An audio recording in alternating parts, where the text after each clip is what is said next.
ঘরে থাকা কিছু উপকরণ দিয়েই তৈরি করে ফেললাম homemade pizza. So hello everyone, আসসালামু আলাইকুম সবাইকে। আশা করি সবাই অনেক বেশি ভালো আছেন। রোজের পিপি যখন বাসায় আসে তখন কিছু না কিছু খাওয়ার জন্য আবদার করবেই, তো সেই সাথে হচ্ছে গিয়ে এই পিৎজাটা হচ্ছে রেডি করা। ঘরে যে যে উপকরণ ছিল সেগুলো দিয়ে হচ্ছে গিয়ে মেক করার ট্রাই করেছি। 2 বছর আগেও কিন্তু অনেক বেশি পিৎজা মেক করেছি বাসায়, আর এই পিৎজাটা আমি বাসায় মেক করতেছি প্রায় 1-2 বছর পরে। এটা হচ্ছে রেগুলার যদি এভাবে বাসায় আনহেলদি খাবারগুলো আমরা খাই তাহলে অবশ্যই শরীরের ক্ষতি হবে, সেই সাথে ওজনটা অনেক বেশি বেড়ে যাবে। সেই জন্য হচ্ছে আমি বাসায় বানাই না। অনেকদিন পর হচ্ছে বানাইতেছি, আর আমি আসলে ভুলেই গেছি কি কি জানি দিতে হয়, তো অনেকক্ষণ পরে হচ্ছে গিয়ে মনে পড়েছে। ফার্স্টে হচ্ছে ময়দাটা নিয়েছি, ময়দাটা ঘরেই ছিল, তারপর গুঁড়ো দুধ দিয়ে দিয়েছি, তারপর চিনি দিয়ে দিয়েছি। ইম্পর্টেন্ট যেটা লাগবে সেটা হচ্ছে ইস্ট। ইস্ট ছাড়া কিন্তু হবেই না, কারণ ইস্টটাই হচ্ছে গিয়ে মেন এখানে। প্রথমে আমি পিৎজার জন্য ডোটা রেডি করছি, তো রুটিটা বানানোর জন্য কিন্তু অবশ্যই এখানে ইস্টটা দিতেই হবে। আর তারপর হচ্ছে গিয়ে আমি ভালো করে এটা মেক করে নিচ্ছি। পরিমাণ মতো কিন্তু লবণ দিতে হবে।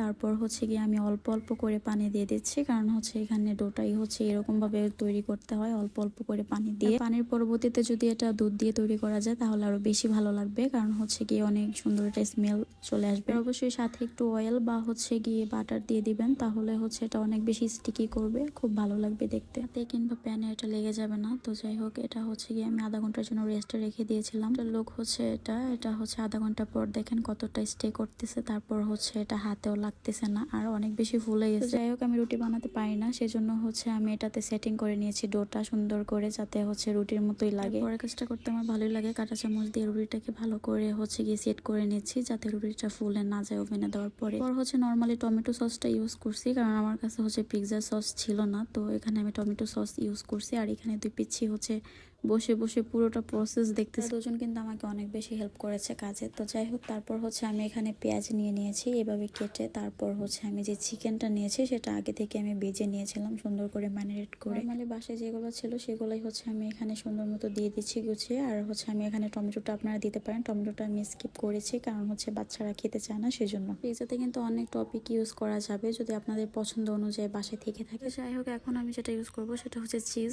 তো চিজ ছাড়া কিন্তু একটা পিৎজার আসলে অপূর্ণতা থেকে যায়। আমার হাতে এখন যে দেখতে পাচ্ছেন এতটুকু একটা ছোট্ট চিজ, তো এই চিজটা কিন্তু আমার কাছে খুবই স্পেশাল, কারণ এটা আমি নিজেই তৈরি করেছি বাসায় ফর দ্য ফার্স্ট টাইম। কারণ হচ্ছে এটা আমি হচ্ছে চিজ তৈরি করার জন্য বাসায় অনেক কিছু নষ্ট করেছি, অনেক দুধ হচ্ছে গিয়ে নষ্ট করেছি, কিন্তু চিজ হয়নি। আর এটা হয়েছে এত সহজ একটা রেসিপি, সেটা হচ্ছে চিজ বানানোর। তো যাই হোক, চিজটা হচ্ছে আমি ভালো করে বেট করে নিতেছি, কারণ হচ্ছে চিজটাই আমি দিব। আর ভেবেছিলাম এই চিজটা আমি 5-6 বারে খাবো, কারণ হচ্ছে আমি অনেক কষ্ট করে এতটুকু বানাইছি।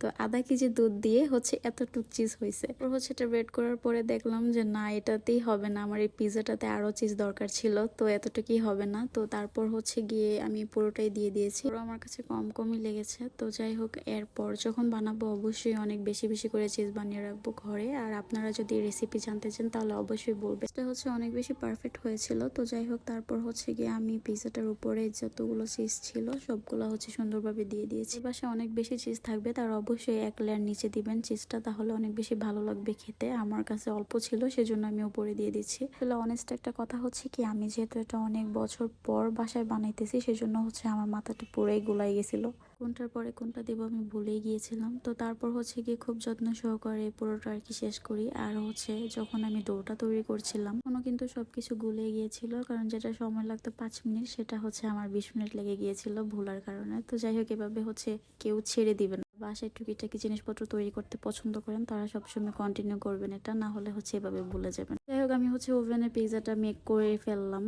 তো দেওয়ার পর হচ্ছে এই তো রেডি হয়ে গিয়েছে। তো তারপর হচ্ছে গিয়ে বাচ্চারা খুব পছন্দের সাথে এটা খেয়েছে। আর বাচ্চাদের জন্য কিন্তু আমি এখানে কোনো চিলি ফ্লেক্স বা হচ্ছে black pepper, white paper use করিনি, কারণ হচ্ছে গিয়ে তারা এটা খেতে পারবে না পরে।